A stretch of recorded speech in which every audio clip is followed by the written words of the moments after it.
Good morning. This is the first Sunday in May.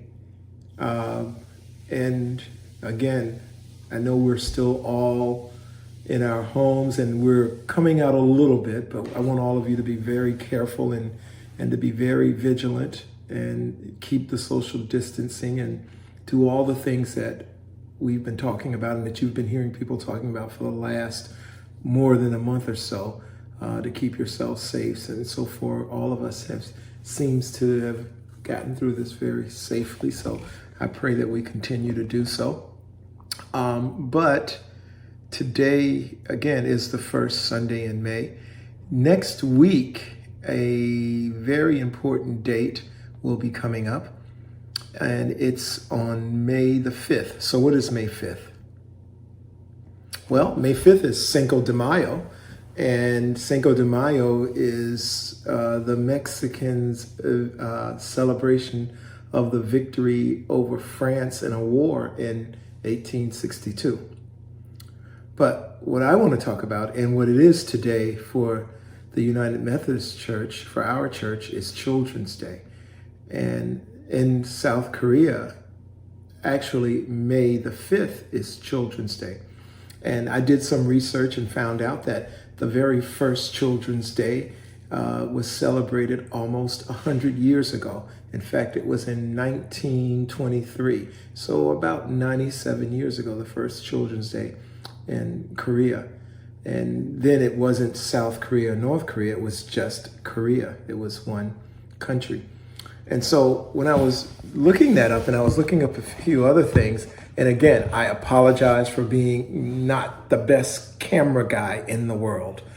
But I went and did some research and I looked some things up.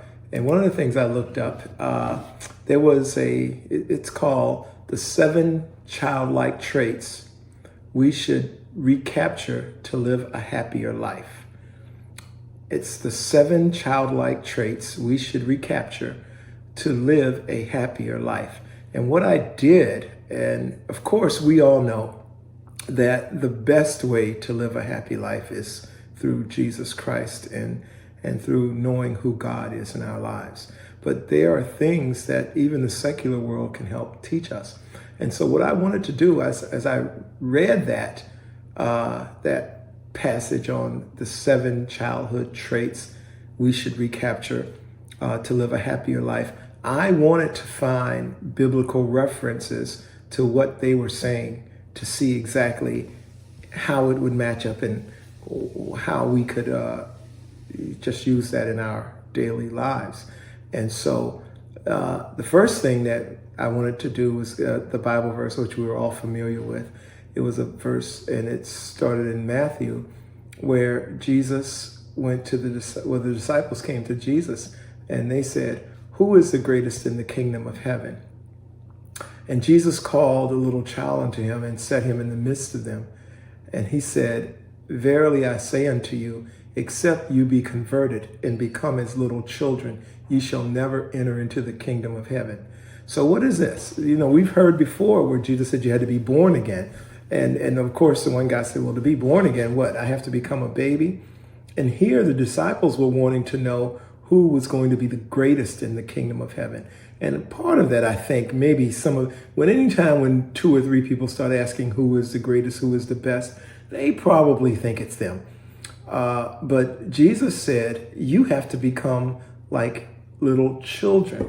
And so what did he mean by that? That's what we want to talk about for a little bit and get some understanding and use the passages that I found and then have them relate to the Bible. And let's look at that and look at that together and just explore that, okay?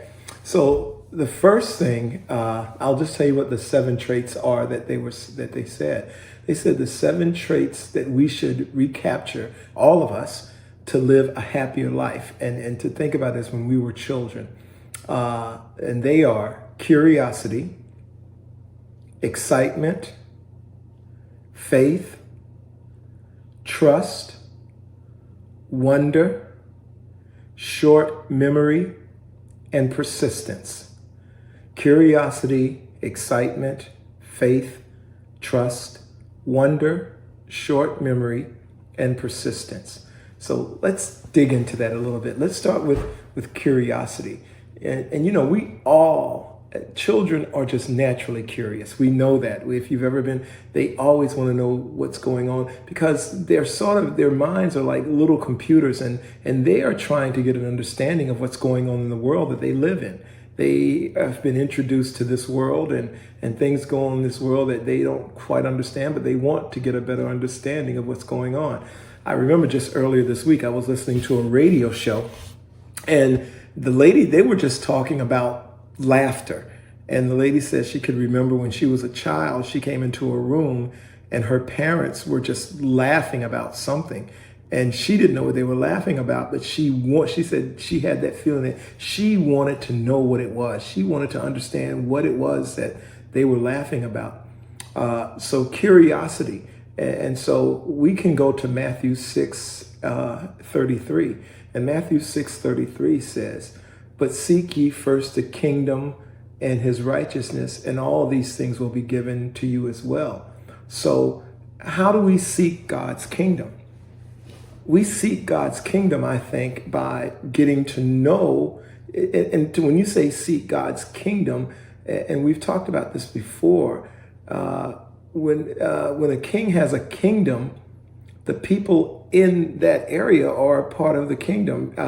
Great Britain, the kingdom, and the people that live there are a part of the kingdom. So they're all British. They know what it means to be British. So the question is, if we are a part of God's kingdom, we need to know what it is, that the characteristics that set us apart to be members of that kingdom. And so the Bible says, seek ye first his kingdom and his righteousness. So how do we seek God's kingdom? Again, we seek God's kingdom through prayer, through the Bible, through the ministry, through